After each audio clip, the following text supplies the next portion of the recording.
Meu amigo, como é que tá? Tudo bem? Olá, Robledo, tudo bem? Tranquilo aqui? Feliz com esse seminário ao vivo? Pessoal, nós estamos aqui falando com o Renato Hirata. O Renato Hirata é um consultor especialista em negociação. E ele atende marcas incríveis, né, Hirata? Ambev, Nestlé, Singenta, Santander, Itaú, Bradesco, Rede Globo. Marquinhas interessantes aí que o pessoal conhece bastante. E o Hirata, por acaso, o Hirata ele é conhecido no mercado corporativo, ele é pouco conhecido no mercado online, mas o Hirata ele é conhecido no mercado corporativo como o guru da negociação. Hirata, de onde é que surgiu esse o guru da negociação, cara? Conta pra gente aí, por favor. Robledo, é um nome que eu não gosto muito, né? Que parece um pouco de arrogância a gente falar que é guru, mas é um nome que muitos alunos me dão, porque a gente tem alguns insights sobre negociação que ficam além de uma sala de aula, além de uma teoria muito acadêmica. Então, o grande propósito da negociação é gerar resultado para as pessoas, para as empresas. E a gente tem acertado muito, acertado mais do que errado, né? A gente é imperfeito também, como qualquer outra pessoa, mas o grau de acerto que a gente tem na consultoria, o grau de técnicas aplicadas são extremamente poderosos para as pessoas que nos contratam. Por isso que as pessoas me chamam de guru. Eu até aceitei o nome, a gente tem muita humildade para receber, às vezes, o nome, pelos clientes e principalmente pelos meus alunos que conseguem aplicar isso no dia a dia, conseguem gerar um resultado extraordinário, principalmente financeiro. Então, eu preciso só agradecer quando as pessoas me chamam de guru, mas não é algo que me conforta muito, não, né? Mas, legal, legal que as pessoas me olhem assim. Você tem uma vida extra online. Será se existisse, hein, gente? Porque assim, a gente fala, né? A minha vida fora da web, né, e a minha vida dentro da web.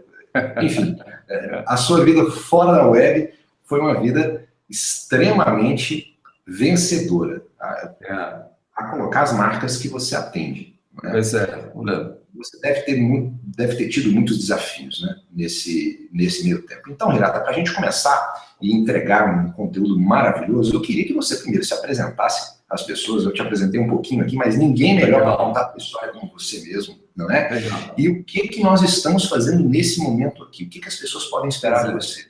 Tá? pois Para é. isso, eu vou desligar minha câmera, vou desligar também o meu microfone, vou deixar você à vontade, tá, Irata? Por favor, Legal. passe o máximo de informação possível a todas essas pessoas. O Irata já vem postando diversos conteúdos. Se você ainda não assistiu, acessa lá facebook.com/eu negocio ou então no nosso blog www.eunegocio.com.br. O Irata tem colocado muita coisa legal e tem também o nosso canal do YouTube, que iniciamos recentemente. Tá? Se você quiser assinar o nosso canal do YouTube, assinar o nosso Facebook, né? Assinar, não curtir o nosso Facebook, a nossa página, no seu canto esquerdo, logo ao lado dos comentários, você pode clicar aí que você já vai nos agraciar com o seu clique. Né? O seu clique é importante para a gente, o seu gostei é importante para a gente, o seu não gostei também é importante para a gente, porque a gente vai ajustando o nosso caminho. O Hirata, como um bom oriental, ele também é extremamente pontual e a gente quer fazer exatamente isso. Hirata, está com você. Muito obrigado pela sua participação, por disponibilizar esse tempo maravilhoso aqui para a gente, tá? Legal. Com você, meu amigo. Vamos lá. Obrigado, Robledo. Vamos lá, gente, boa noite. A gente postou uma pergunta para você, que é o que você faria se você pudesse convencer qualquer pessoa?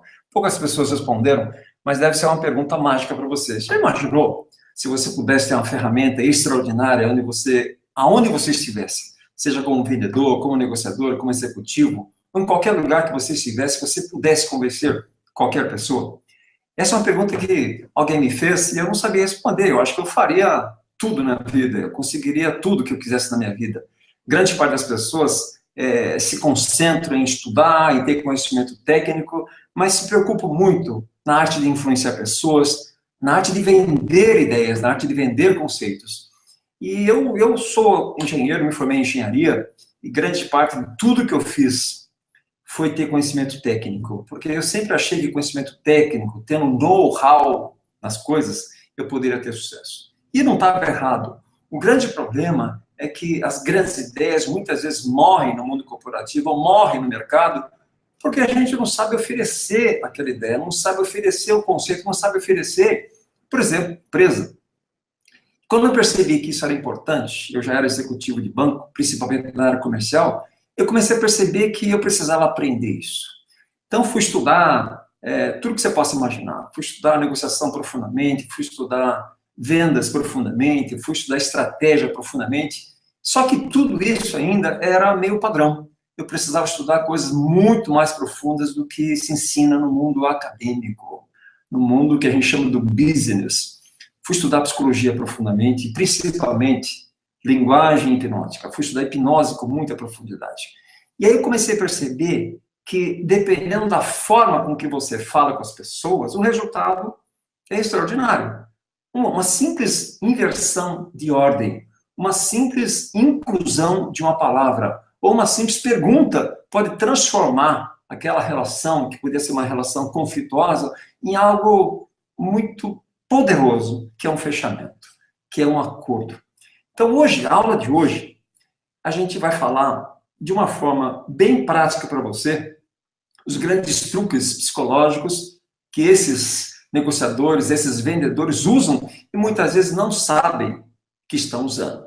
Por quê? Porque são técnicas poderosas e estão no subconsciente das pessoas. Tudo que eu vou falar agora não é uma invenção minha.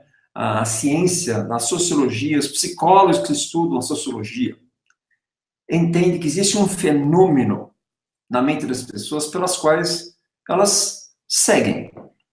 Um fenômeno pelo qual as pessoas são dirigidas. Em inglês chama-se que elas são drivadas, ou seja, elas são guiadas. E muitas vezes dá certo, porque grande parte de nós aprendeu a decidir assim, aprendeu a escolher assim. Então, tem dois lados importantes nisso aí. Faz com que você agilize o teu processo de tomada de decisão, mas também, como armadilha, faz com que você não veja todas as variáveis que você precisa para tomar decisão. Então, a aula de hoje é sobre isso, sobre essa técnica, ou esse método pelos quais nós caímos em armadilhas constantemente, eu, inclusive. Então, não é algo que veio da consultoria, mas são coisas que nós estudamos com muita profundidade e aplicamos nesses clientes que o Robledo acabou de falar para você. Nas grandes marcas, bancos, empresas de varejo, empresas de bebida, empresas de alimentos, empresas que realmente precisam vender muito. Então, nós somos consultores dessas grandes marcas aí. E a minha entrada no mundo digital é para que a gente consiga expandir essa técnica, esse método, para que qualquer um pudesse utilizar, inclusive você que está me escutando. Não sei se você tem um negócio, não sei se você está numa startup, eu não sei se você está entrando no mundo digital agora. O importante é que você vai perceber que todos nós precisamos aprender a negociar. Lembra da pergunta que eu te fiz? O que você faria se você realmente soubesse convencer qualquer pessoa? Essa é uma pergunta que eu queria que você levasse até o final do nosso hangout aqui. Okay? Então, a gente vai começar a falar um pouquinho sobre o que é isto. Nós colocamos aí alguns temas para você responder sobre qual é a aula que você gostaria. E você, grande parte de vocês, responderam que gostaria de ouvir os truques psicológicos para vender qualquer coisa. No entanto, não sei se você percebeu, todos os outros temas, todas as outras frases que você viu, significam praticamente a mesma coisa. Então, quando a gente tem um produto ou tem um serviço, o que pode mudar a atratividade? É como que você puxa, como que é o grau de atratividade, para que as pessoas venham conhecer o que você tem para oferecer, para que as pessoas venham conhecer o que você tem de produto excepcional. Então, a forma é importante, as palavras são importantes. Muitas vezes, uma palavra mal colocada faz com que o produto não seja visto. Então, você escolheu os truques psicológicos. Então, tem alguma coisa aí que você quer saber. Provavelmente uma estratégia diferente, provavelmente quer saber um pulo do gato para que você consiga vender um pouco mais. Gerou curiosidade, gerou atratividade e você está aqui agora me assistindo. É sobre isso que nós vamos falar. Então, eu vou colocar alguns slides, eu prometo que eu não vou cansar muito você com os slides, eu coloquei só alguns, para a gente dirigir um pouquinho a nossa conversa. Ok? Vamos lá. Essa aí é a primeira tela, né? Os truques psicológicos para vender qualquer coisa. Então, a gente fala disto. Por que existe atalho mental, gente? nós vivemos um mundo muito complexo, cheio de variáveis, cheio de complexidade e um estresse enorme mental. Então, para que a gente consiga ter sucesso na vida, para que a gente consiga escolher com mais rapidez, nós escolhemos alguns atalhos, que a gente dá o nome de heurística. O atalho não tem nada de certo, também nem nada de errado. O que nós fizemos durante a nossa vida é que, ao escolher dessa forma, nós temos mais sucesso do que fracasso. O que tem de erro nisso? A gente pode enxergar o todo. É sobre isso que a gente vai falar. Como disparar este gatilho? Como despertar esse programa mental que vai fazer com que você decida a favor de uma proposta que eu faço para você? Para isso, a gente precisa falar um pouquinho de cultura para você. Então, quando a gente vê algum professor, alguém falando sobre alguns modelos que existem no mundo, a gente precisa saber se aquilo serve para nós, ou seja, se as técnicas, os métodos, as metodologias de marketing servem para a cultura Brasil. Então, falar um pouquinho, bem rápido, sobre Hofstede, que apresenta 6 indicadores para a gente conhecer o que é uma cultura. Então, de uma forma bem rápida para você, tá? Então, aqui Hofstede apresenta, na cultura Brasil, ou na cultura de um país, como que é a distância do poder. Quer saber se a cultura tem mais individualismo ou coletivismo? Quer saber se a cultura é mais masculina ou mais feminina, no sentido de apresentar coisas mais concretas ou coisas mais sentimentais?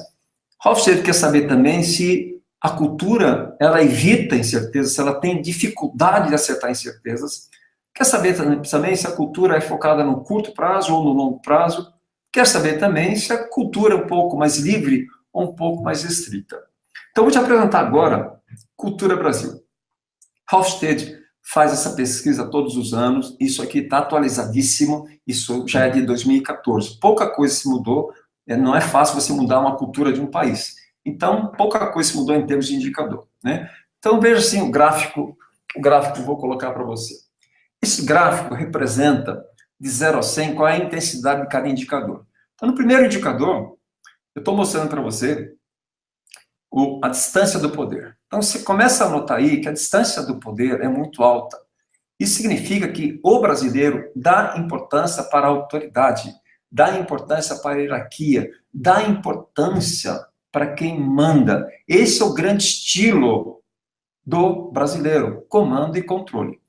O IDV, que é índice de individualidade, aqui está dizendo que o brasileiro gosta de estar em grupo, gosta de cooperar com pessoas, a colaboração é importante para ele. O que não se gosta são de pessoas individualistas, pessoas egoístas, pessoas que trabalham para si. O índice de masculinidade está apresentando o seguinte, que o brasileiro gosta tanto de coisa concreta quanto de coisas emocionais. Então, não somos completamente emocionais. Existe aí um grau de concretismo que a gente precisa, um grau de tangibilização que a gente precisa. No quarto indicador, que eu queria que você notasse bem aqui, por isso tem algo a ver com atalho mental, estou dizendo que, o Hofstede está dizendo que a cultura Brasil quer anular a incerteza. Ela não gosta de incerteza, não gosta de crise, não gosta de risco. Então, nós temos uma aversão a risco muito alta, quase 80%. Nesse outro indicador, está apresentando que é uma cultura que não gosta de coisas de longo prazo. Nós somos muito imediatistas e gostamos de coisas mais práticas, no curto prazo. E no último, quase 60%, indica que o brasileiro é uma pessoa mais livre, gosta de democracia, gosta de se sentir livre, no nível de 60%, ok? Por que eu estou te mostrando isso aqui? Para você, daqui a pouco, começar a perceber que existem algumas leis que vão funcionar perfeitamente para nós brasileiros e não vão funcionar, talvez, para um japonês, não vão funcionar para um chinês, para um norte-americano ou para um alemão, tá? Por quê?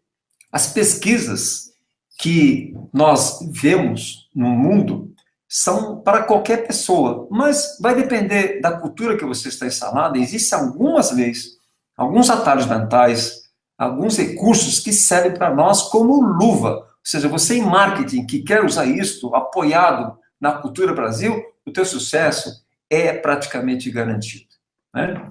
Então, vamos falar um pouco mais sobre as leis, né?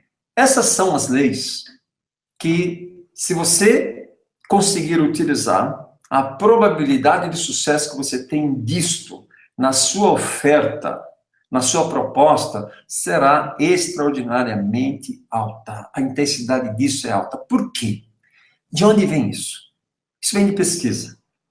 Eu não estou inventando nada isso aqui. Muitos analistas, muitos marqueteiros do mundo usam isso, muitas vezes, sem saber o princípio que tem por trás disso. Existe um princípio, ou vários princípios da psicologia que explicam por que as pessoas entram nesse drive, ou por que as pessoas escolhem baseado nesses truques que estão aqui, tá? Quais são as 7 leis? A lei da reciprocidade, a lei do contraste, a lei da escassez, a lei da coerência, a lei do compromisso, a lei da conformidade e a lei da autoridade. Eu sei que são muitas leis para você aprender. Se você quiser ler um pouco mais sobre isso, tudo isso aqui que eu estou falando está no livro-guia do nosso programa Negocie Tudo. O nome do livro é Os Segredos da Proposta Irresistível. Está tudo lá, muito bem definido. Então, vamos continuar aqui. As leis da influência. Tá? Então, a primeira lei é esta. É a lei da reciprocidade. Né? Então, é o famoso dar e receber. Lembra do gráfico? Então, no segundo gráfico, nós apresentamos para você que no Brasil, o brasileiro gosta de pessoas que são recíprocas, que são colaboradoras. Nós somos mais colaboradores do que individualistas. Nós gostamos mais de interagir com pessoas, gostamos de grupos, gostamos de interação. A lei da reciprocidade na cultura Brasil tem se aplicado com intensidade. Por quê? E por que eu vou falar para você que é uma lei? A lei, toda lei que você não obedece, você é julgado, você é punido. A lei da reciprocidade no Brasil, existe um julgamento de que a gente acha a pessoa egoísta se não cumprir com a reciprocidade. A gente acha que a pessoa é individualista, a gente acha que a pessoa é focada no ego dela, é egocentrista. Este comportamento no Brasil é repulsivo. Nós não gostamos de pessoas assim. Então, para não ser assim, o que você faz? Você contribui. Então, esse é o clique e o zoom que você dá quando você está aplicando a lei da reciprocidade. Então, falar um pouco mais sobre ele. Né? Eu queria me atentar muito nessa lei, porque é uma lei que sabem, mas não sabem direito como que ela pode ser aplicada. Então, a frase aí, é dando que se recebe. Mas na lei, em termos de venda e marketing, é aquela famosa amostra grátis. Mas para que você aplique isto direito, não adianta você dar. Você precisa gerar uma pendência emocional nas pessoas. Então, a lei da reciprocidade só vai realmente existir se você criar um saldo devedor emocional nas pessoas, no teu cliente. Então, não adianta só dar a amostra grátis e deixar isso livre. A pessoa tem que sentir uma obrigação de devolver. Tanto é que no Brasil nós usamos a palavra obrigado e usamos muito pouco a palavra muito grato. O obrigado significa uma obrigação. O grande truque aqui é que você precisa desencadear essa pendência emocional. É preciso, então, que haja uma percepção do outro lado de sacrifício. Então, tudo aquilo que é dado sem sacrifício não gera pendência emocional. Então, faça a pergunta para você agora. Quando você está entregando uma amostra grátis, quando você está fazendo um test drive com alguma coisa, seja o teu carro, o teu helicóptero, o teu produto, se você fizer isto como algo disponível, você não gera essa pendência emocional. Tudo que gera reciprocidade tem que ter sacrifício, alguma coisa pelo qual você não pode, mas para ele você entrega. Esse é o grande truque do processo da reciprocidade. Então aqui existe um truquezinho sobre recusa e retrocesso. Quando você percebe que o relacionamento é bom mesmo com a pessoa, é importante que você, na primeira oferta, saiba que ele vai recusar. Ou seja, ao recusar uma proposta de um grande amigo que tenha grande afinidade com você, você automaticamente fez com que a pessoa se sentisse devedora com você. E pelo processo de negociação, automaticamente você ajuda a pessoa a te ajudar. Você retrocede na oferta e minimiza a oferta, parece que você está ajudando a pessoa. E por essa ajuda, ele contribui agora para um fechamento. Então, nós fizemos essa técnica aí, essa é a palavra, recusa e retrocesso.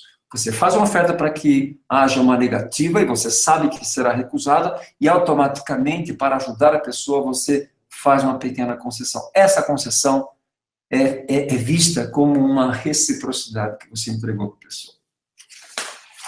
Ok aí, gente? Vamos lá.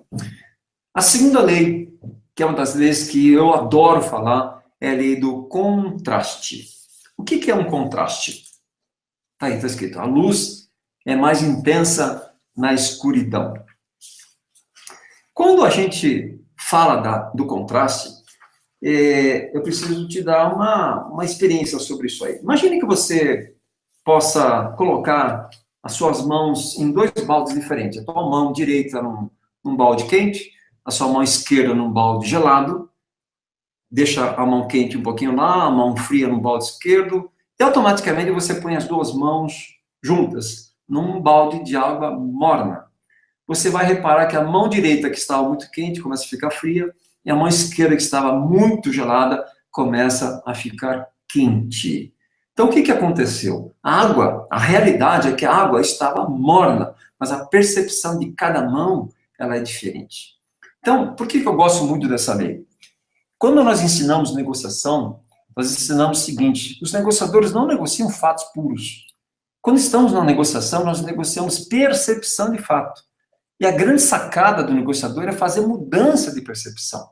Os grandes negociadores não negociam fatos. Eles alteram a percepção dos fatos. Não se altera fatos. Então, quando eu conseguir alterar a tua percepção sobre o fato, eu não vou precisar mais negociar. É por isso que nós falamos que os grandes negociadores não negociam. Por quê? Eles mudam a percepção de uma tal forma que você vai entender que a proposta está adequada a você. Aí você me pergunta: Renato, mas isso não é uma manipulação? É manipulação, sim. Esse é um grande jogo que as pessoas às vezes não entendem. Quando nós negociamos e quando nós estamos influenciando, estamos persuadindo, nós estamos manipulando. Não confunda isso como algo antiético, porque grande parte de nós, para influenciar alguém, muda a percepção, muda a ordem, faz um contraste. Para quê? Mas para quê? Para que você entenda que a proposta é boa, mas não é antiética. Então, isso é algo para você começar a rever em você. Seus valores com relação à negociação e persuasão. Muitas pessoas dizem para mim que não serve para negociar, porque acham que negociação é a arte de enganar alguém. Eu vou dizer para você que você está errado. Negociação não é arte de enganar. Negociação é arte de construir uma proposta tão extraordinária que a pessoa não consiga dizer não para você. Se você é um bom negociador, eu vou dizer, você é um bom manipulador. Não tenha medo de usar isto. Por quê? Você não está oferecendo droga para ninguém, você está oferecendo o melhor para a pessoa, só que de uma forma inteligente, de uma forma estratégica. E contraste é isto que nós estamos falando agora. A segunda lei, a outra lei agora é a lei da coerência. Essa lei eu gosto muito de aplicar. Essa lei tem algo a ver com a nossa vida. Sempre que a gente tem uma coerência, as pessoas não nos veem de uma forma única. Nós montamos a nossa coerência baseado na nossa essência como pessoa. Quando alguém pergunta para você como é que eu sou, esse eu sou é a tua coerência. Então, quando você demonstra coerência, você abriu, infelizmente, o teu processo decisório. O grande problema da coerência é quando isso fica muito intenso. Se você for muito intenso na tua coerência, você pode ficar insensato. Então, vamos explicar um pouquinho o que é isso aí. Sem a coerência, a nossa vida seria muito difícil, sem rumo, e fica muito desestruturada. Por isso que a gente tem que ter a coerência. Agora, o impulso para ser e parecer coerente faz com que, muitas vezes, a gente age de uma maneira claramente contrária aos nossos interesses. Por exemplo, por que o comércio define o Dia das Mães, o Dia dos Pais, o Natal, o Dia dos Namorados? Como se define um dia desse? Você percebe que se você é pai, você precisa fazer alguma coisa. Se você é mãe, você precisa fazer alguma coisa. Se você é namorado ou namorada, precisa fazer alguma coisa. Por quê? Porque é uma coerência que todo namorado dê um presente nos dias dos namorados. Agora, você não pensou que qualquer dia pode ser dia do namorado, qualquer dia pode ser dia das mães, qualquer dia pode ser dia dos pais? Mas não. Essa regra social faz com que você se obrigue a dar presente, se obrigue a consumir coisas. Isso é uma coerência social. Outra pergunta. Quando alguém começar a perguntar muitas coisas para você, na verdade, esse negociador quer saber a tua coerência. Perguntas como: o que precisaria acontecer para que você comprasse o meu produto? É uma pergunta extremamente estratégica que, se você falar, o negociador vai te oferecer algo baseado nessa resposta. Ou pergunta assim: quais seriam os fatores críticos de sucesso no meu produto? Ou de que forma este produto poderia te ajudar? Ou o que realmente você está procurando? Então, note que tem algumas perguntas aqui que, se você responder, você vai dar toda a fita para alguém. Então, os grandes vendedores, os grandes negociadores querem saber isto. Não querem saber a tua necessidade. Eles querem saber como você decide. O que é crítico para você? Como é a ordem? Fala assim, como é a ordem que eu te vendo?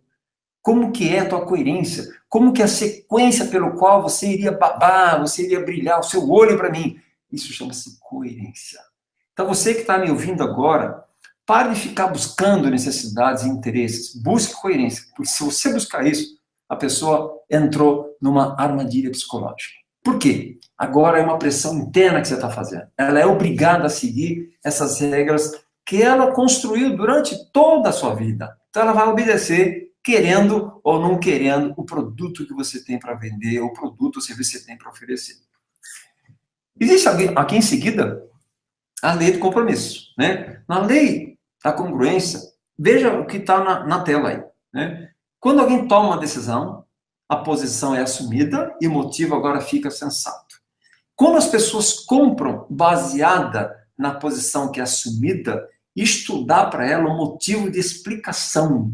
A pessoa explica de uma forma racional, no entanto, pode não querer aquilo, pode não ser algo necessário para a pessoa. É por isso que é uma grande armadilha psicológica isso aqui. Agora, o que fecha isso? Muitas vezes a pessoa sente essa pressão interna da congruência, mas ainda existe uma dificuldade para fazer um fechamento. Então, o que fecha?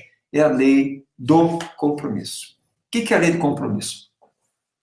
Um pouquinho diferente da lei da coerência, que a lei da coerência é algo interno, alguma coisa que você estruturou dentro de você. A lei do compromisso é um compromisso externo. Por isso você está vendo um casamento aí, né? O compromisso faz com que declare aquilo para alguém, ou escrevendo, ou falando, expressando verbalmente. Tá? O propósito do compromisso é fazer com que você não consiga recuar. É fazer com que você não consiga dizer, não me interessa mais. Então, como é que a gente lida com isso? Como é que a gente faz isso? Né? Lembra do jaquê? Não sei quantas reformas você já fez, mas o jaquê é muito parecido com o compromisso. Então, você começa com uma pequena reforma, pintando uma parede, aí você nota que aquilo custou pouco, então não custa nada pintar outra parede, de repente você troca a porta, não custa nada, aqueles R$100 que você tinha como intenção de gastar, você automaticamente gastou os 3 mil, 5 mil reais, sem você perceber, porque você ficou comprometida com um ambiente melhor, porque o ambiente se modificou, não era mais pela parede. Em venda a gente chama isso de o famoso pé na porta, quer dizer, abriu a porta, encostou o pé lá, agora realmente não tem mais como sair. O truque do compromisso é fazer com que a declaração da pessoa afete a autoimagem. Então, compromisso assumido, compromisso executado. Promessa feita, promessa cumprida. Agora, se você não fala isso para alguém, isso não é um compromisso. Então, a grande sacada aqui é fazer com que a pessoa exponha um compromisso. Que ela declare um compromisso. Por quê? Porque depois que ela assume o compromisso, vai existir uma pressão interna para alinhar a autoimagem à ação. Então, com a coerência e o compromisso, existem duas pressões. Uma pressão que vem de dentro, para fazer com que a ação de fora, que é uma decisão, seja coerente com a coerência. Meu amigo, isso é um estrago poderoso. Então, quando você junta a lei do compromisso com a lei da coerência, a pessoa realmente está numa armadilha psicológica que não sabe como sair mais. E ela vai comprar. Ao fazer uma proposta, comece com coisas pelas quais, para ela, são irrelevantes, são de risco baixo, coisas que para ela ainda não são muito importantes. Mas vá crescendo de uma tal forma que, ao oferecer aquilo que você realmente quer, que parece que é isso que você quer, mas na verdade já conseguiu mais de 50% da venda ou da negociação, quando chegar nesse nível, provavelmente ela já está completamente comprometida com a decisão. Então, a dica é essa para você. Ó. Comece com um pouco, vai crescendo. Lembra do já que. É isso que acontece. Então, quando você junta a coerência com a lei do compromisso, tem duas pressões. Uma interna, que é brutal já, que ela já tem uma regra pelo qual ela vai ter que cumprir com a regra interna, e a externa, pelo qual as pessoas viram aquela declaração. Elas escreveram, elas falaram. Uma dica só para você sobre compromisso. Eu fui, muitas vezes, executivo de alguns bancos, e muitos líderes comunicam a meta das pessoas, dizendo que a meta é do líder, e agora eles vão ter que cumprir com aquela meta. Teve um ano pelo qual eu não dei a meta de ninguém e pedi para que os meus gerentes me dessem as metas, que eles declarassem as metas que eles poderiam atingir. E por incrível que pareça, quando eles declararam a meta, o somatório daquelas metas foi muito maior daquilo que eu tinha em mente. Por quê? Porque eles estavam comprometidos. E ao se comprometer, o resultado foi extraordinário. Foi maior até do que aqueles que eles tinham se comprometido. Outra lei, lei da conformidade. Vocês vão entender como que se isso usa no Brasil, né? Uma frase que eu estou colocando aí. Onde todos pensam igual, ninguém pensa muito. Essa é a famosa lei das massas. O que tem de truque psicológico aqui? Quando você vê muitas pessoas agindo de uma forma parecida e você não está agindo parecido com aquele grupo, a tua mente começa a perceber ou começa a julgar que você deve estar errado. Por quê? Se muitas pessoas estão fazendo isso, provavelmente quem está errado sou eu. Então, se de uma certa forma isso conforta muita gente, de outra forma também, pode ser uma grande armadilha, pode ser uma grande fraqueza das pessoas. Porque, em geral, a gente comete pouco erro quando a gente age de acordo com os indícios sociais. Mas, do outro lado, a gente pode estar morrendo, como você está vendo nesse slide aí. Algumas igrejas que você já viu, norte-americanas, fizeram grupos morrerem, se envenenarem por causa dessa coisa chamada conformidade. Então, alguns exemplos para você. Um garçom, por exemplo, que quer ganhar muita gorjeta, e ele começa à noite sem ganhar nada, uma dica para esse garçom é colocar, por exemplo, algum dinheirinho, algumas moedas já naquele jarro de gorjeta. Então, ao você olhar aquele jarro de gorjeta já com algum dinheiro, você pensa que você não é o primeiro. Se eu não sou o primeiro, eu posso ser o segundo, o terceiro, o quarto, porque alguém já começou o processo. Filas. Filas em restaurante, filas em bares, filas em loja. O que significa isso? Você não sabe direito nem o que está acontecendo. Mas o fato de ter muita gente na fila, o fato de ter uma baderna, muita gente querendo entrar naquele ambiente, faz com que você entenda que aquilo deve ser algo bom, algo positivo.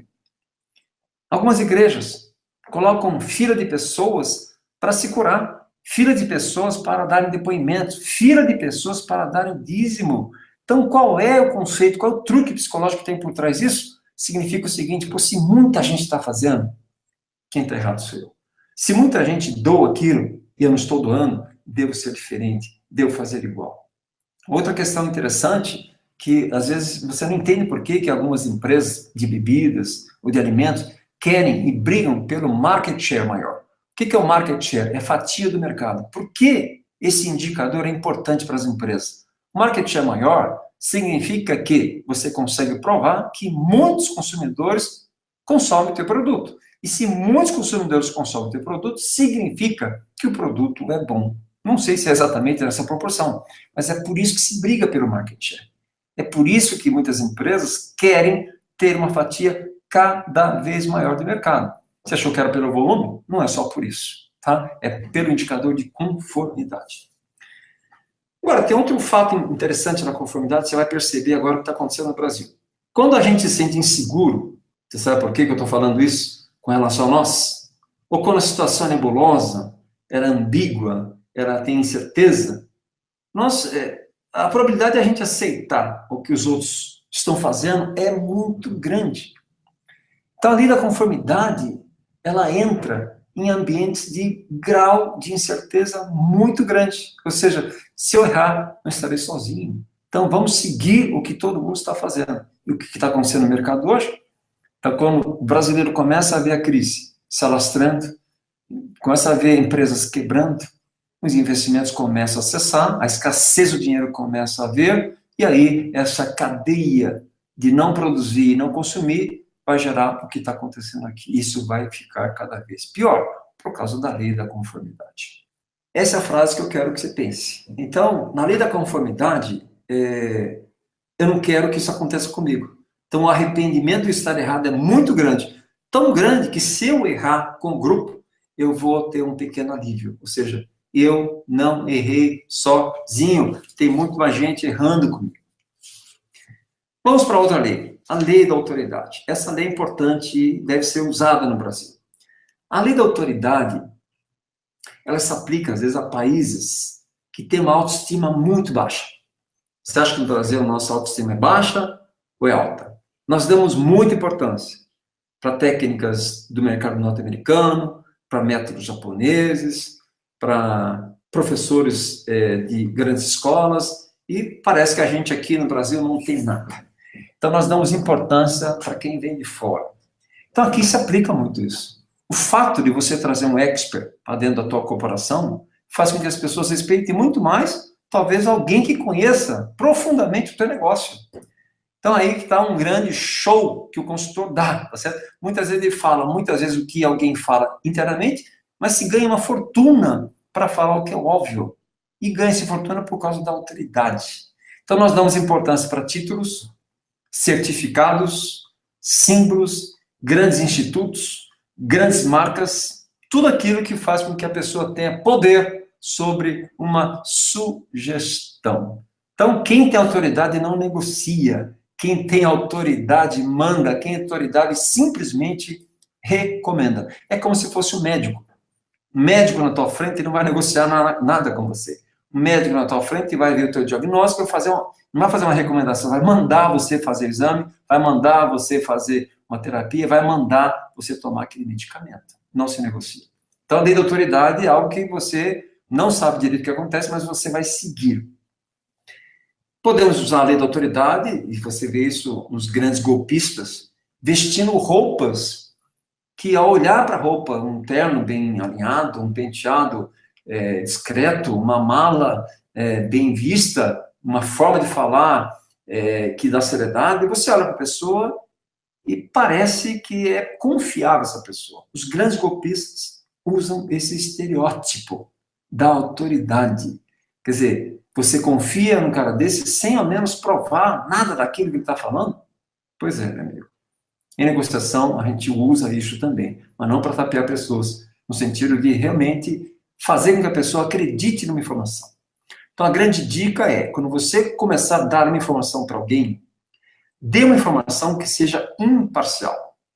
Dê uma informação que venha de algum instituto pelo qual a pessoa que te escuta não consiga duvidar de você. E aí ela fica imparcial. Quando você for dar um número, não dê um número mais ou menos. Dê um número com precisão, talvez até na terceira casa decimal. Isso significa que você tem precisão, que você estudou e está baseado em coisas que não foi você que inventou. Quando você tem autoridade, você não negocia, você simplesmente recomenda. E agora, uma das últimas leis. Está vendo aí? O Black Friday, né? A lei da escassez. Então, uma frase que eu quero que você marque aí. Reagimos sempre contra proibições e almejamos o que nos é negado. A lei da escassez, a ideia é o seguinte, eu diria que mais de 70% do ser humano, isso é pesquisa mesmo, né, da Harvard, reage contra perdas. Aversão a riscos é algo tenebroso para mais de 70% da população. Então, a ideia da perda potencial desempenha um papel importante na tomada de decisão humana. Então, toda hora que você for apresentar um projeto, você precisa, na verdade, dizer para o ouvinte ou para a audiência aquilo que ela perde se não decidir, aquilo que ela perde se não comprar, aquilo que ela perde se não agir rapidamente. Esse é um truque, é um impulso que a gente tem que liga uma fita dizendo o seguinte: eu não posso perder. Então, para não perder, eu preciso agir. Eu vou colocar duas frases para você. Veja a diferença das duas frases. Suponha que eu queira que você faça um exame dos seios. Você que é mulher que me escuta agora. Então, a primeira frase é assim: você pode perder vários benefícios da sua saúde por não gastar 5 minutos por mês fazendo o exame dos seios. O que você achou da frase? Ou então, coloca outra frase para você. Você pode ganhar vários benefícios de saúde se você gastar 5 minutos por mês fazendo o exame dos seios. A pesquisa indica que mais de 80% das pessoas farão o exame dos seios para não perder benefícios, ou para não morrer. Então, o morrer e viver são duas faces chamadas exame. Você quer morrer ou quer viver? Ah, para não morrer eu faço, ou que para viver mais eu faço? Você vai perceber que o morrer tem um impacto muito maior do que viver. Então, palavras que você precisa colocar na sua proposta, em termos de vendas, são palavras que arremetem a números limitados, exclusividade, pouco tempo, indisponibilidade, é a única oportunidade, né? Então, marque isso. Vou colocar para você algo numa frase só. O que eu estou te oferecendo é exclusivo, a oferta é limitada e terminará logo. Algumas palavras que arremetem tudo aquilo que a gente está lidando como escassez. Essas são as frases. A possível indisponibilidade de alguma coisa faz com que a gente reaja rapidamente. A perda da liberdade faz com que a gente reaja rapidamente. A exclusividade faz com que nós agimos com muita rapidez. E, se você perceber, isso não é só com relação à compra, com relação a bens. Isso pode ser com relação à informação também. Né? Você não queria uma informação exclusiva? Você não gostaria de ter uma informação que te dê poder? Estamos vivendo no mundo da informação. Quem tem informação tem poder hoje. Então, eu posso criar uma escassez de informação e você pode querer informação a qualquer custo e pagar muito caro para ter essa informação, por causa da escassez. Fazendo um paralelo entre a cultura Brasil e leis de influência. Então, por que a lei da reciprocidade tem uma intensidade alta no Brasil? Né? Principalmente por causa do índice aqui, por causa do índice de coletividade. Então, a gente é muito mais coletivo do que individualista. Nós repulsamos pessoas que não dão recíproca. Nós precisamos ajudar quem nos ajuda. Então, por isso que a reciprocidade para aqui, para nós, é de uma intensidade muito alta. O contraste, eu diria para você que isso aplica a muitas pessoas. No Brasil, o contraste, eu diria para você que não é tão alto, mas é uma média extremamente alta. Né? Se a gente conseguir contrastar o foco do curto prazo, tá certo? Eu posso fazer com que o contraste gere uma ação no curto prazo para você decidir agora. Então, eu dei uma nota intermediária aqui. A coerência e compromisso, eu dei uma nota média. Porque o comportamento brasileiro, muitos negociadores que estão no Brasil, eles dizem que isso é fraco. Ou seja, quando o brasileiro se comprometer com alguma coisa, não acredite. Você pode estar me ouvindo isso, eu não acredito no que eu estou falando, mas é verdade. Então, muitas vezes, nós temos uma coerência e não nos comprometemos com a coerência. Muitas vezes nos comprometemos, mas não temos coerência. Então, essas duas leis aqui, eu coloquei no nível médio. Mas se você aplicar bem, ela vai ter eficácia. Eu digo isso por causa da cultura Brasil que você está lendo aqui. Ó. Essa é a cultura Brasil. Tá? Conformidade alta. Por que eu estou dizendo que é alta? Une esses dois indicadores aqui. Ó, né? Lembra que eu falei para você que a conformidade, muitas vezes, ela é colocada em ambientes de alto risco. Quando o uncertainty avoidance é muito alto, o insight aqui é que essa cultura precisa anular a incerteza. precisa ter segurança nisso. Então, a gente segue alguns padrões sociais e não segue aquilo que a gente quer. Então, a gente vai seguir o que é conforme o grupo. Então, se grande parte do grupo faz, eu vou seguir, porque o grupo deve estar certo e eu devo estar errado. Até por isso que eu vou seguir, por causa do why muito alto. A autoridade é alta.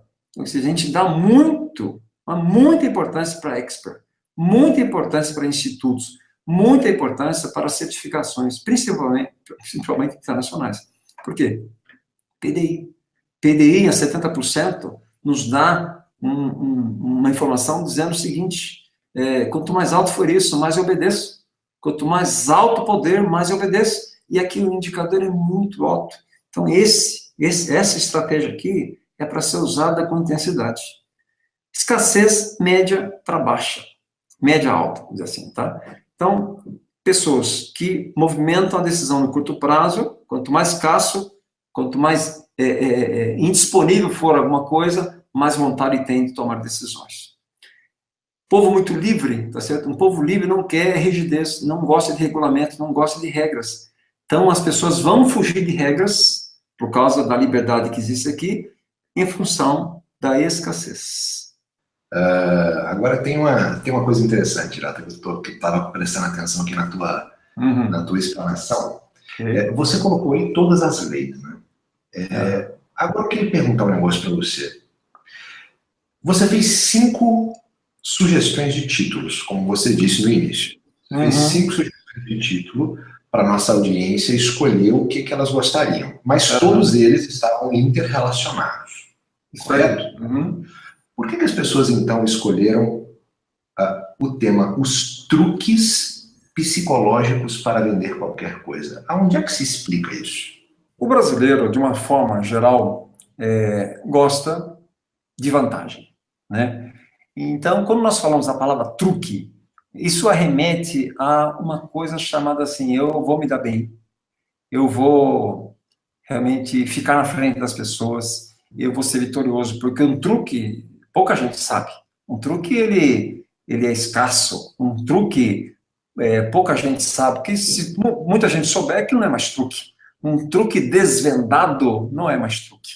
Então, quando você usa a palavra truque, quando o grau de incerteza é muito grande, quando o PDI é muito grande, provavelmente se arremete a querer saber, pela curiosidade que as pessoas têm de usar isso a favor delas mesmas.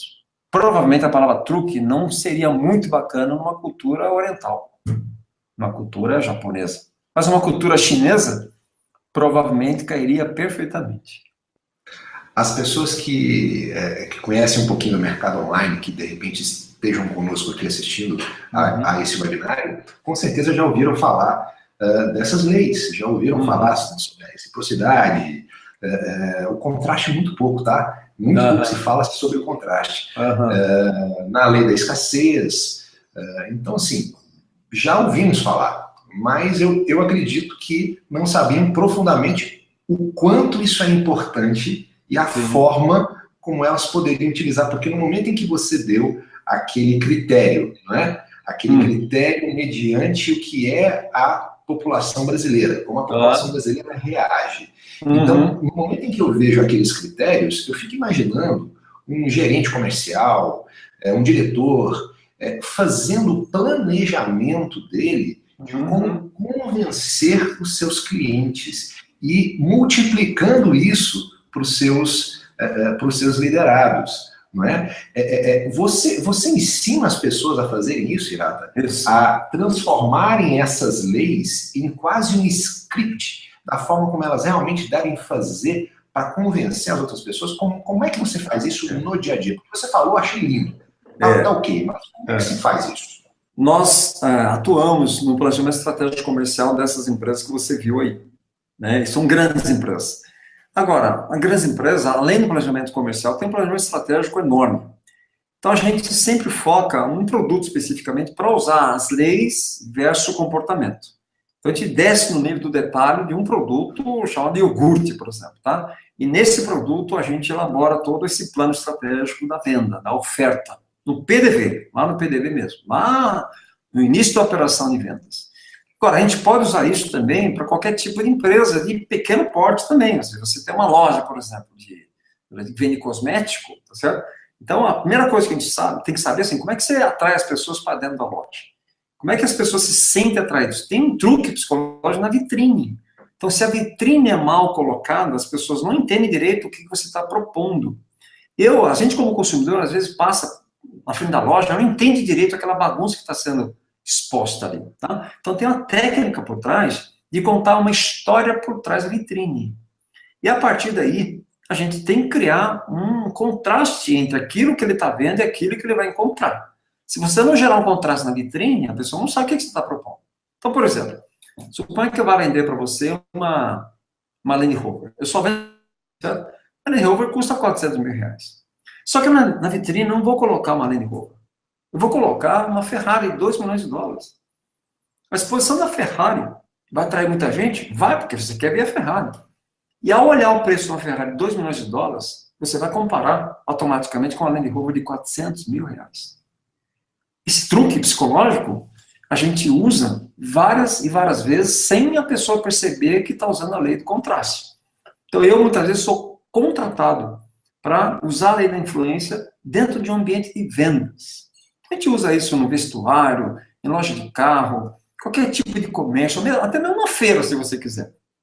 Então, isso é extremamente aplicável, não é só no marketing digital. No marketing digital, você pode usar com outra intensidade, mas qualquer negócio a gente usa. Eu sou muito procurado para a elaboração dessas estratégias, tem que fazer pesquisa por trás, lógico, né? Depois, na pesquisa, a gente verificar aqueles indicadores dentro daquela comunidade, dentro da região, dentro da cidade, para que a gente consiga focar exatamente que tipo de lei a gente vai usar.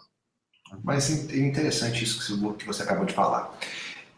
Isso tem muito a ver com venda. Mas por que você fala tanto em negociação? Negociação é para quê? Negociação não é só quando eu estou comprando alguma coisa, eu vou lá e negocio, porque eu quero a melhor condição possível para mim. O que é profundamente negociação? O que isso vai ajudar? Em que nível que isso vai me levar? Tá. Problema, uma pergunta muito interessante. Eu vou usar uma frase meio paradoxal, tá certo? Os grandes negociadores, quando negociam bem, não negociam nada. Os grandes negociadores, quando negociam bem, simplesmente fazem propostas irresistíveis. Agora, quando o negociador é pego de surpresa, um conflito, por exemplo, ele não preparou nada e está no meio do conflito. Então, ali precisa de uma habilidade de entender direito o que está acontecendo no mindset da pessoa. Agora, quando eu me preparo para negociar, eu não vou negociar com você. Eu vou superar qualquer objeção que você tenha para fazer a proposta.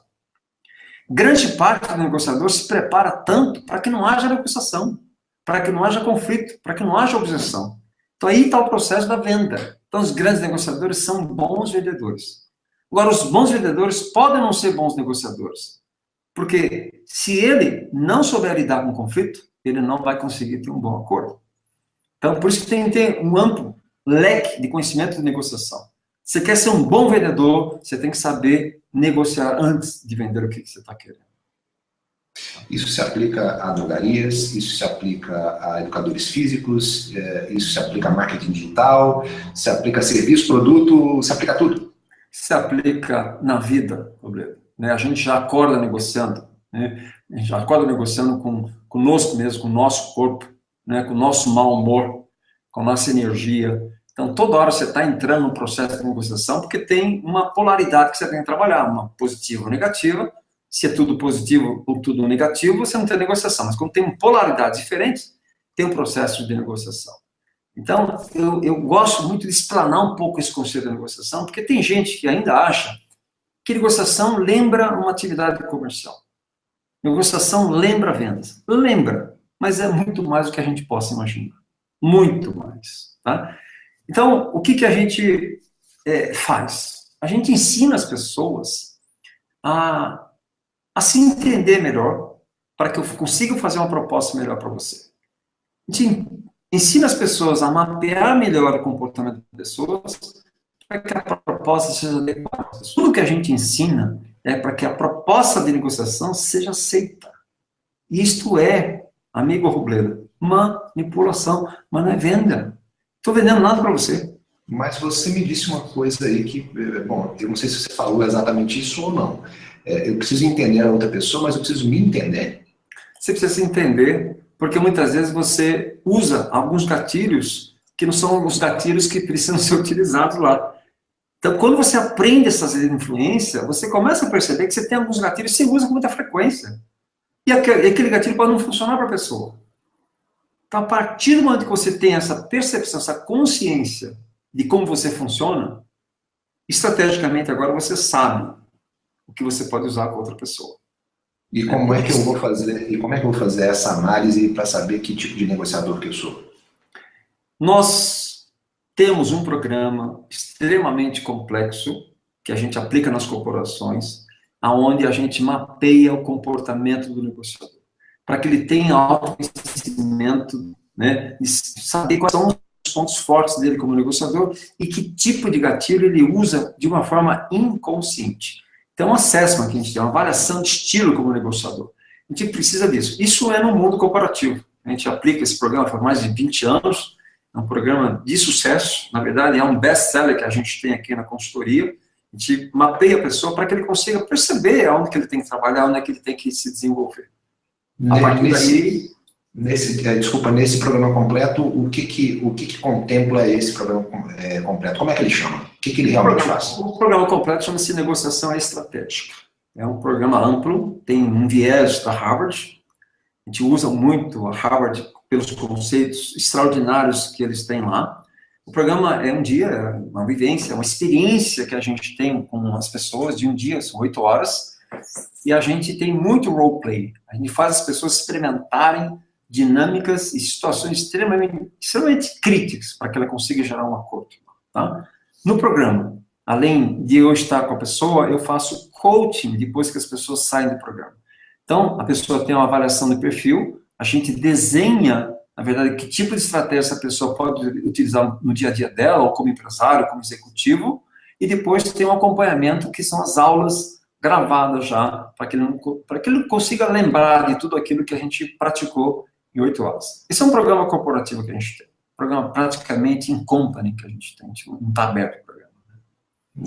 Você aplica esse programa geralmente em que tipo de instituição? Qualquer tipo de instituição. Você vai ver no portfólio da Hirata Consultores, tem desde empresas que vendem cosmético até instituições financeiras de grandes corporações, corporates, por exemplo. Então, desde um varejinho pequeno que vende até a Nestlé, por exemplo, que vende bebidas e alimentos, até corporações que vendem Boeing, por exemplo, né? Uma venda completamente de longo prazo, extremamente estruturada. Então, para a gente não importa que tipo de empresa é, a estrutura da negociação é parecida, só que a gente se adapta ao tipo de negócio do cliente. E é um programa de sucesso, eu sou muito conhecido por esse programa aí, por isso que muita gente chama de grupo, que a gente consegue se adaptar com tanta facilidade ao business do meu cliente, que parece que eu tenho fórmula pronta para tudo. Não é que eu tenho fórmula pronta para tudo, a gente pensa estrategicamente.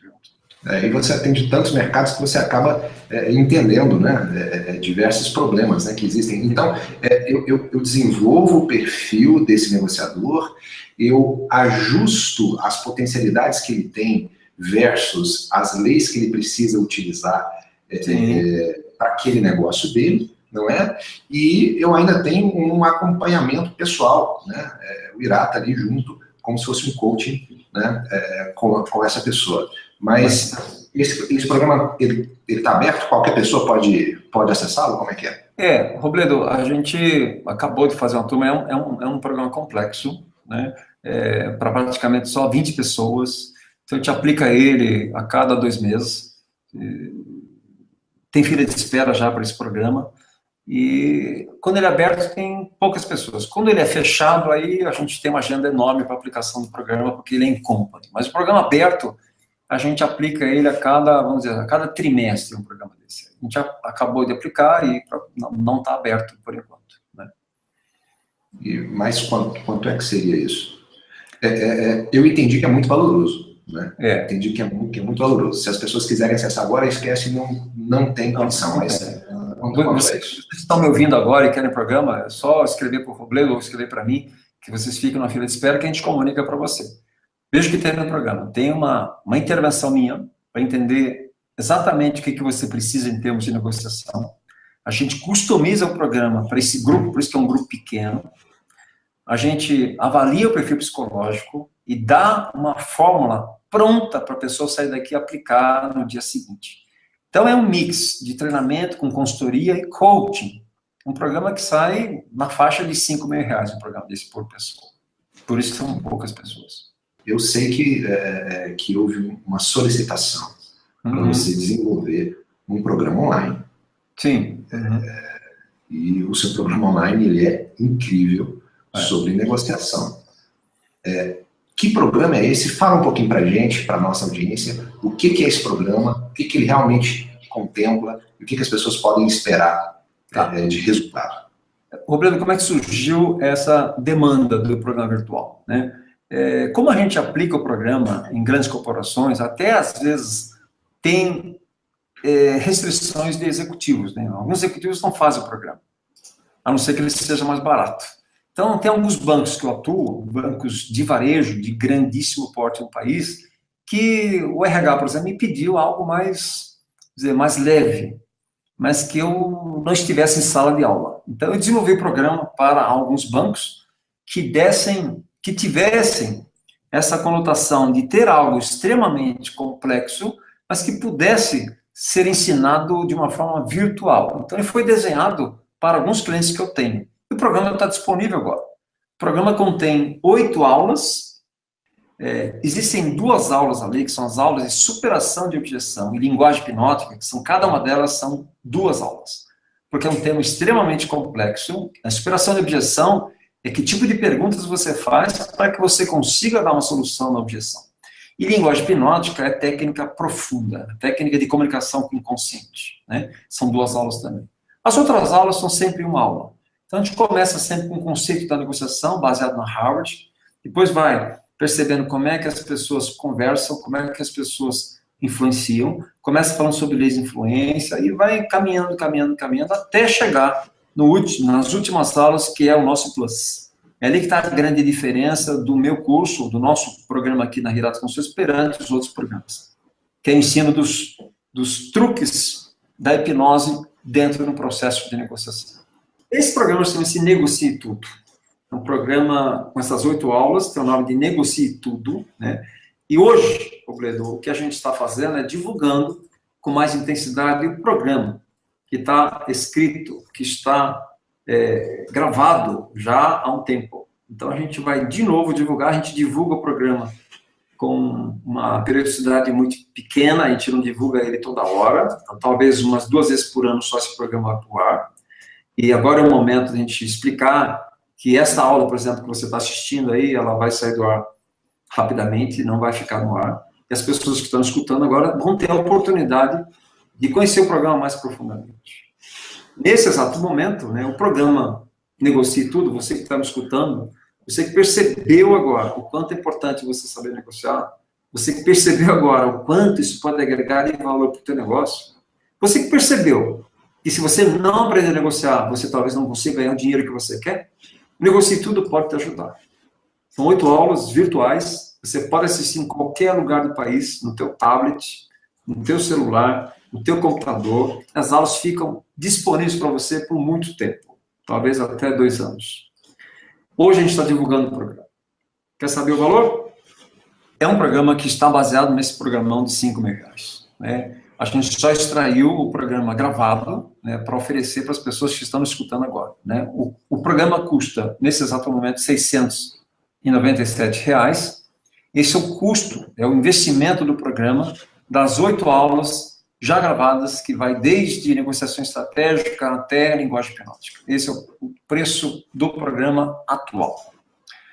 Agora, as pessoas que estão escutando, Robledo, é importante que a gente saiba que, pelo fato de você que está me ouvindo, estar aí com a paciência de estar me ouvindo e ter interesse de aprender negociação, a gente vai te dar um bônus, se você fechar daqui a pouco, se você clicar aí no botão de realmente querer comprar.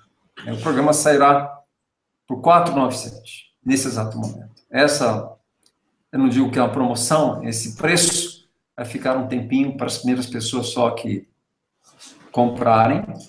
E para as primeiras pessoas que comprarem, a gente tem um bônus. O efeito didático, a gente vai dar 4 seminários ao vivo, né, para que as pessoas consigam também tirar as dúvidas comigo, né?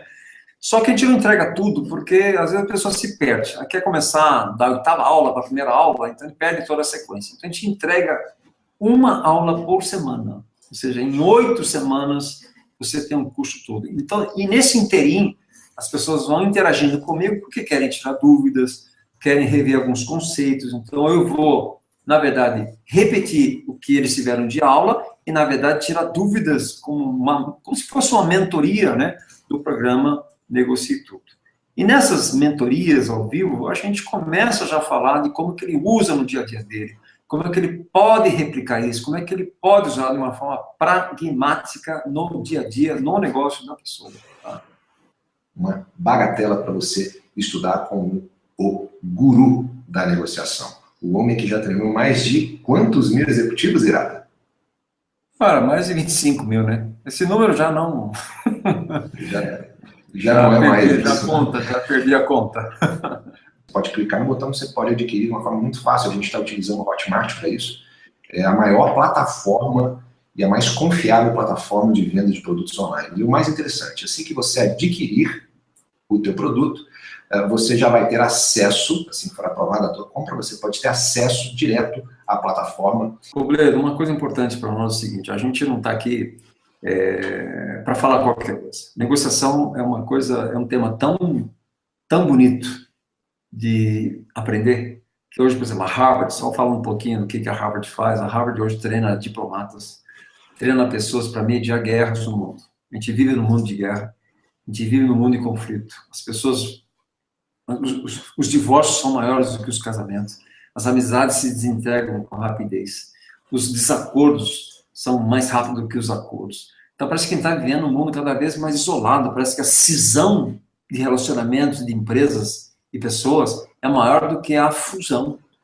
Então, a gente está aqui exatamente para demonstrar que isso é possível, que o mundo pode ser um mundo diferente, mas contanto que a gente saiba negociar, contanto que a gente saiba respeitar diferenças de conceitos, de raça, sexo, pensamentos, porque o mundo pode ser um mundo melhor para se viver. Então, a convivência boa exige muita negociação. Então, esse é o nosso viés, esse é o propósito do programa Negocie Tudo. Tem gente que olha o programa entendendo que vai só vender, mas muito pelo contrário, a gente pode melhorar a vida de muitas pessoas. O relacionamento de muitas pessoas, o convívio das pessoas, um time que vive em conflito não gera um bom resultado. Então, o líder tem que saber negociar com a equipe. Isso não é algo simples assim, não adianta, não existe mais líder coercitivo, líder que manda. Então, a ideia é fazer com que as pessoas consigam entender a negociação de uma forma bem ampla, de uma forma bem contextualizada, de uma forma bem cinematográfica, vamos dizer assim, tá? Para que o mundo tenha um pouco mais de paz. Esse é o viés da Harvard, é o nosso viés aqui no programa também do Negocie Tudo. Ricardo Neves pergunta, para a venda de serviços e consultoria, a autoridade é algo muito importante pelo que percebi. Qual é a sequência que devemos seguir na condução de uma reunião? Começando pelo menos importante e depois o mais importante, indo para o contraste. O que você recomenda? Numa consultoria, assim como eu também, a gente, quando vai fazer uma proposta, a gente se baseia muito no problema que a pessoa tem. Então, quando você acessa o problema, você está naquela barrinha do WIDE, Uncertainty Avoidance. A gente começa a contar a história daquilo que a pessoa está perdendo, tá certo? Então, ou perdendo dinheiro, ou perdendo cliente, ou arriscando dinheiro. Esse é um cenário pelo qual a pessoa se atrai, porque ninguém gosta de perder. Lembra da questão da escassez. Ninguém gosta de ficar perdendo, ok? Então, para não perder, a gente começa agora a propor. Então, a storytelling, a história da proposta, começa sempre com o cenário do cliente de uma forma aterrorizadora, tá certo? E a partir daí a pessoa vai se inclinar para ouvir melhor o que você está propondo. Não proponha nada em termos de consultoria.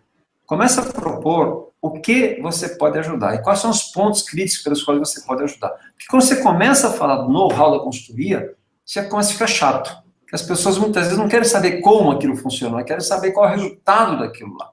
Então, o primeiro foco é esse. Colocar um cenário crítico e automaticamente falar um pouco do benefício que ele tem. O como tem que deixar para o final, porque esse é o grande tchan. Deixe isto para o final, tá certo? Então fale aquilo que ele perde e como é que ele pode, não, o que ele vai gerar de resultado. E a partir daí a pessoa se inclina para você e comece agora a falar, pouco a pouco, o que você vai oferecendo para que ele responda yes. Yes, isso dá, isso dá, isso dá. Até chegar numa proposta maior onde está a inteligência da consultoria. Se estiver completamente comprometido, realmente o final vai ser uma resposta de yes. Lembra do yes, Ricardo, que está me ouvindo?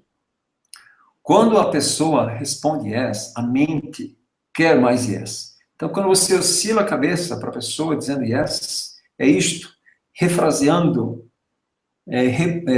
parafraseando o que a pessoa faz, a pessoa oscila com yes, esperando mais o yes. E quando você finaliza a proposta, praticamente o yes já está na mente da pessoa. Isso é um truque psicológico de hipnose que faz com que tudo aquilo que você proponha tenha uma coerência. Você buscou uma coerência da pessoa, agora está reaplicando a coerência. A proposta fica realmente irresistível. Como aplicar a lei da reciprocidade ao levar uma proposta de convênio para empresas? É a Lúcia Maria. Bom, ela não especificou aqui exatamente que tipo de convênio que é. Tá? Mas vamos imaginar que seria um convênio, por exemplo, de uma farmácia, com uma empresa para os funcionários daquela empresa poderem comprar ou mais barato ou poder ser descontado em folha, por exemplo. Lúcia, não sei se a reciprocidade é a melhor lei para aplicar na farmácia. O que eu falo para você, tudo depende da estratégia que você quer. Porque a reciprocidade tem algo a ver com o que você dá para receber. Então, minha primeira pergunta para você, existe alguma coisa pelo qual você consiga fornecer sem cobrar? Alguma coisa pelo qual a pessoa consiga, ou a empresa consiga experimentar antes de comprar? Então, se existir isso, você pode usar a lei da reciprocidade com muita intensidade aí. Né? Porque se você não tem nada para oferecer antes de cobrar, não dá para aplicar a lei da reciprocidade. Então é importante que você saiba o seguinte, ao fornecer isso para a pessoa, ela vai se sentir devedora com você? Se não sentir devedora com você, não adianta você fornecer algo gratuito. Essa amostra gratuita não serve para nada. Então a grande sacada é fazer com que aquilo que você esteja dando, esse test drive, vamos dizer assim, que você está fornecendo, seja algo que na tua cabeça e na cabeça do cliente seja exclusivo. Você não faz isso para ninguém. Tem que ser um sacrifício que você faça. Então, a princípio, você não dá nada. Fale que isso é impossível, isso não é política da empresa. No entanto, em função do relacionamento que existe, do potencial que existe dentro daquela empresa, você pode abrir uma exceção. Então, você usou duas coisas importantes aí. Você usou escassez e usou reciprocidade. Então, ela precisa perceber que houve um sacrifício para você dar. A partir desse momento, você criou uma pendência emocional. Isso chama-se lei da reciprocidade. Interessante isso. Muito interessante isso que você falou, porque geralmente é muito colocado que não, a reciprocidade é eu dou e depois peço. Ok? Eu dou e depois peço. Mas o mais interessante é essa quase dependência, né? Isso aí. Que a pessoa acaba ficando da outra. Ficando devedora mesmo. Não vê a hora de retribuir. Ela fica aliviada quando faz isso. Então, na reciprocidade, assim, a troca, ela é injusta. Porque muitas vezes aquilo que você oferece é muito pequeno por aquilo que você ganha. Você oferece, às vezes, um sorriso e ganha R$1 milhão. Você oferece, às vezes, uma amostra grátis e ganha um contrato de R$100 mil. Então, ela não é justa. Tem um desequilíbrio aí, o trade-off não é equivalente, entendeu? Porque a pessoa não vê a hora, porque a dor psicológica é muito grande do prazer de entregar alguma coisa tangível. Então, não é um trade-off, não é justo isso. Então, por exemplo, eu conheço um pouquinho de farmácia, eu desenvolvo bastante projetos de farmácia. Então, isso não é, por exemplo, um desconto. Eu vou lá...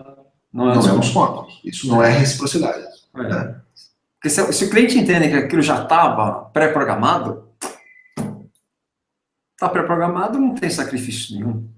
É como se o cliente conquistasse alguma coisa para você, sabe? Que ele fala assim, poxa, mas não sei o que fazer para te agradar, não sei o que eu posso fazer para te ajudar. Aí, de repente, você saca uma proposta que provavelmente já estava pronta, mas não estava disponível. Usa um pouquinho da escassez para essa coisa do sacrifício. E aí você vai ver que o retorno vai existir. Bom, nós temos aqui o André Giannini. Spin Selig. Você tem algum curso deste conceito? Tenho o Proposta Irresistível. Li e recomendo sempre aos meus amigos, principalmente porque foi escrito em português, não é uma tradução de um escritor lá fora. Mas o interessante, André, o interessante é que, por exemplo, se a gente pegar essas leis, né, que seriam as leis da persuasão de Robert Cialdini, não é isso? Acredito que ele esteja falando de Robert Cialdini. Você vai ver que ele fala de alguns estudos de caso, mas aqui o que o Hirata, a forma como o Hirata ele está colocando, ele está totalmente adaptado à nossa cultura brasileira, daquilo que nós realmente somos. Né? Porque é muito fácil, o americano ele reage de uma forma, né? O inglês reage de outra, mas e aqui no Brasil? O que realmente funciona? A grande sacada do Spin Selling é a arte de fazer perguntas inteligentes. Então, o Spin é S de pergunta sobre a situação do cliente, pergunta sobre P é o problema do cliente, pergunta sobre impactos, pergunta sobre a necessidade. Então, tem um roteiro estratégico de fazer perguntas. Na negociação estratégica, a gente usa muito isso, tá? Mas não tão roteirizado do jeito que o Neil Heckman, que é o autor do livro, usa. A gente usa de uma forma um pouquinho mais leve que aquilo lá, né? Então, só para dar um conceito rápido sobre perguntas. Então, a pergunta estratégica é aquela que mata a necessidade. Mata, no bom sentido, vai no ponto crucial da pessoa, tá? E a partir daí, a gente consegue extrair a necessidade e automaticamente fazer a proposta baseada nesse interesse. Então, a pergunta estratégica se baseia num frame, num quadrante pelo qual a pessoa não tem como sair. Então, se eu fizer uma pergunta para você, Robledo, você é um cara de marketing digital, tá certo? Assim, olha, o que realmente, Robledo, faria você comprar um produto de negociação? Quando eu faço uma pergunta dessa estratégia, você me der a informação, automaticamente eu já sei como te fazer a proposta. No Spin Selling tem todo um roteirinho que você tem que seguir. Às vezes não dá para seguir aquele roteiro, né? Fica muito engessado demais.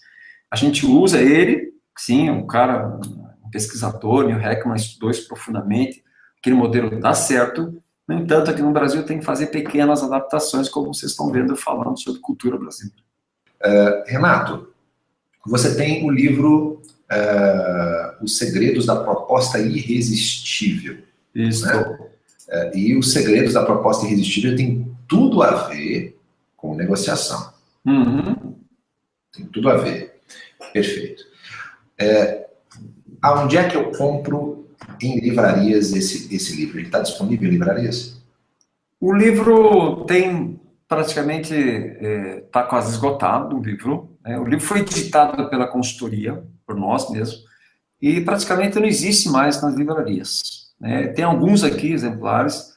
Esse é o bônus que a gente daria para as primeiras pessoas se inscreverem no programa. Sairia daqui esse livro editado, mas ele está disponível em e-book. Se as pessoas entrarem no site da Hirata Consultores aí, entrar em loja virtual da Hirata Consultores, eles podem baixar o livro agora, se quiserem. É automático esse download aí. Né? Pode entrar lá agora, se quiser. hirataconsultores.com.br. Tá? Tá lá. Loja virtual, só entrar lá que as pessoas vão conseguir. A Lúcia Maria.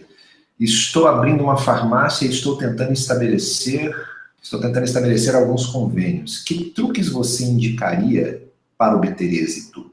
Então, enfim, ela está procurando fazer convênio com essas empresas, né? Para que os funcionários dessas empresas possam, em vez de escolher a concorrência, pela facilidade, não é, de pagamento, de descontar em folha, para que essas pessoas possam ir lá na farmácia dela, correto? Tá. Mas para ela apresentar essa proposta para essas empresas, né, o que ela poderia fazer, Hirata? Tá. Robledo, independente das leis de influência, vamos falar um pouco sobre estratégia agora aqui, né?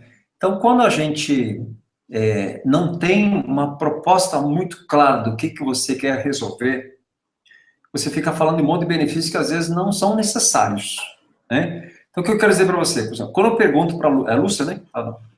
Isso. Quando eu pergunto para ela assim, qual é o valor da proposta? O que está intrinsecamente ligado ao valor? A tua farmácia oferece o que exatamente? Uma farmácia comum, se uma farmácia comum é uma commodity, então provavelmente não tem benefício nenhum. Então, ao fazer uma proposta de convênio para uma empresa, a tua farmácia tem que ter um diferencial de alguma coisa. Então, por exemplo, a diferenciação das outras empresas é que a minha farmácia se localiza do lado da empresa. Então, o benefício seria a distância. As pessoas poderem perder pouco tempo. Seria benefício. Ou então, assim, a minha farmácia, ela pode levar a domicílio o programa. É outra diferença, se estiver muito longe. Então, qual é exatamente o valor dessa farmácia? Com isso em mãos, a gente desenha agora um problema que a empresa tem. O desenho do problema tem que estar linkado com esse valor, porque senão não fecha a questão, tá certo? Então, primeiro assim, qual é o meu valor? Meu valor na farmácia, assim, ou é proximidade, ou é entrega rápida, ou é atendimento. Qual é a grande sacada da farmácia? É isso aqui? Perfeito. Desenhou isso aqui, agora eu tenho que, no desenho da proposta, entender qual é o problema que a pessoa tem, né? Qual é o problema que a empresa tem. E outra coisa importante para a Lúcia é o seguinte, quando nós negociamos com a pessoa jurídica não fala, não decide, são pessoas físicas que decidem. Então, tem duas coisas importantes ali. Com quem você está falando? Está falando com o pessoal da RH? Então, o RH, ele, ao comprar um benefício para as pessoas, ele é avaliado. Então, não gosta de correr risco. Porque se ele tomar uma decisão errada, a cabeça dessa pessoa da RH vai para o espaço. Então, tem que fornecer algo para que essa pessoa ganhe internamente. Desculpa, não tem nada a ver com corrupção. Ganhe no sentido de melhorar a carreira da pessoa. Porque se ela decide uma boa farmácia e as pessoas valorizam essa decisão, ela fica bem na empresa. Então, tome cuidado com quem você fala. Porque essa pessoa pode boicotar a proposta porque a cabeça dela está em risco. Agora, pode te ajudar se a proposta for boa. Então, essa é a grande preocupação quando a gente está vendendo no mundo corporativo. Quem é a pessoa? Qual é o interesse real dessa pessoa? Entendeu? Fica fácil fazer a proposta. Tá? Geralmente o pessoal de RH, o que eles mais querem é realmente um benefício claro para os seus funcionários, né? Para os seus funcionários. Porque, na verdade, a cabeça dela está em jogo. Então, quando fica olhando benefício, né, ela fica pegando benefício tudo, porque ela vai ser avaliada. Então, a mesma coisa com um restaurante, que ela montar um restaurante dentro lá da empresa. Cara, se os funcionários começarem a reclamar, os funcionários vão dizer, pô, mas que cato desse RH aí que contratou essa empresa, que não sei o que, não sei o que. Então, para evitar isso, as pessoas vão para a garantia. É por isso que entra o why. Quando o why é alto, né, uma uncertainty é alto, a pessoa, no Brasil, não queremos correr risco. Então, as grandes empresas, isso é um exemplo para você, por exemplo, tem um amigo meu que tem uma empresa de software nacional, tão bom quanto um SAP, um SAP. O SAP custa 10 vezes mais caro do que o software dele. Eles, quando vão numa empresa para apresentar o projeto, o cara fala assim, pô, a gente já tem o SAP aqui. Pô, mas o meu projeto é muito parecido, até melhor que o SAP, e custa 10 vezes menos. O benefício do preço para algumas empresas não é benefício, cara. É o risco. Então, o cara paga caro para evitar o risco, porque a cabeça do cara está em risco.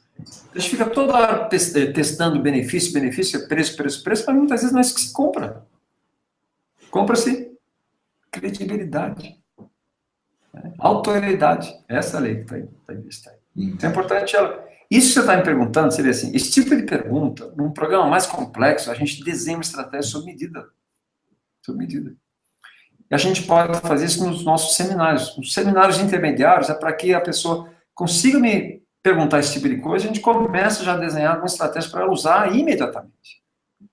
São quantos seminários mesmo que a pessoa adquirindo hoje, ela ganha?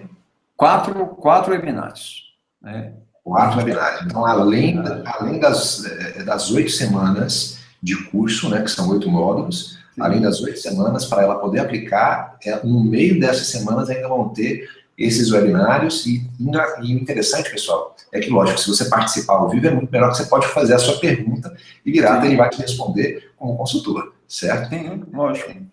Mas se você não conseguir assistir, nós vamos disponibilizar para você dentro do portal, lá dentro do portal de membros do Negocie Tudo, a gente vai disponibilizar isso para você conseguir assistir no momento em que você quiser, tá? Meu amigo, Agora, acho que estamos aqui às 9 horas e 42 minutos. Acho que o webinário foi muito bom.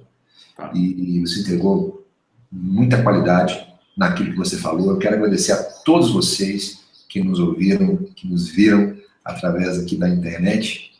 Agradecer a sua audiência e obrigado por terem feito aí as suas perguntas. Essa oferta fica aberta até o momento em que o nosso amigo Hirata disser pode cortar, pode fechar, tá? Porque também existe um certo limite de pessoas para ele poder atender pessoalmente da forma como ele está prometendo, tá certo? Então, seja muito rápido e aproveite essa oferta, porque ela é tempo limitadíssimo. Olha a escassez aí comendo, ó. Eu acabei de colocar a escassez aqui, ó. Legal, obrigado a você, meu querido. Legal. Gente, obrigado por tudo, obrigado pela audiência. Sucesso para nós. Tchau. Até mais, pessoal. Tchau, tchau. Até mais.